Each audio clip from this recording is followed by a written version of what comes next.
Slum-free India has been one of the key goals of the government and for which various housing schemes have been launched over time.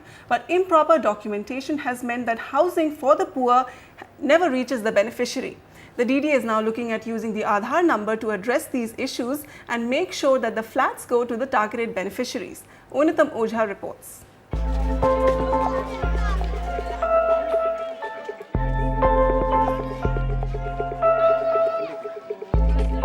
Anju and her family have been living in this slum not very far from the heart of Delhi in Punjabi Bagh for the past 32 years. With hardly any space to accommodate a family of 8, Anju applied several times for a DDA EWS flat. But every time she applied, it was either the slumlord or some middleman who ended up owning the flat that should have actually gone to her, as these middlemen would either fake or forge the required documents. गिनती में है और बाकी जैसे जिनके बच्चे बड़े हो रहे हैं, फैमिलियां हैं, वो अपने वैसे ही गुजारा कर रहे हैं। राशन कार्ड है उनके, पर वैसे ही गुजार कर रहे हैं वो, लेकिन वो उसमें गिनती में लिस्ट में ले ही नहीं रहे। 10 झुग्गियां हमारी यहाँ से अभी तोड़ी गई हैं, उनको भी अभी नहीं बसाया है। वो डेमोलिशन स्लिप मिला डीडीए के तरफ? नहीं, हमें कुछ स्लिप नहीं मिला अभी। DDA issues demolition slips every time a slum is demolished, and on the basis of these slips and photocopies of documents like ration card and voter ID card, flats are allotted to slum dwellers. But top DDA officials admit that these documents are forged or duplicated, and this is one prime reason why the genuine beneficiaries get left out. DDA officials say that the pricing of the 250 to 300 square feet flats is another trigger for frauds in the DDA housing schemes. There are a lot of names in the voter list. Anybody can get a fake ration card made or pick up a ration card which has got similar names and then try to come and claim. We are giving a flat which is almost 40 to 50 lakh rupees. We are giving it for a pittance, almost 4-5 lakh rupees only. So that benefit should go to the genuine people.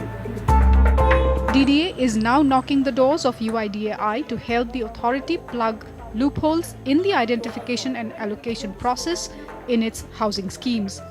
DDA is now in talks with UIDAI for the use of Aadhaar numbers for proper identification of the beneficiaries. DDA is now in the process of setting up an Aadhaar facilitation center within the DDA premises. There are some people who own the juggies, others rent it out. So that is the kind of model. So there are a lot of vested interests who get involved, who then try to collect these slips from these people, pay them off a small amount and then come and claim those flats or plots from us. So we are interested that the actual beneficiaries should be identified first.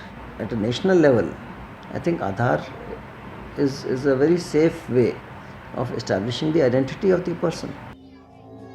Delhi slum population is estimated at about 18 lakhs, concentrating in areas like Sangam Vihar, Kusumpur Pahari, Paharganj, Simapuri and Kathputli colony, which is being relocated. DDA has so far allotted 4 lakh flats for slum rehabilitation. Another 2,400 one-bedroom flats are ready for allocation in Dwarka, and the authority is all set to construct about 30,000 flats in the LIG EWS category.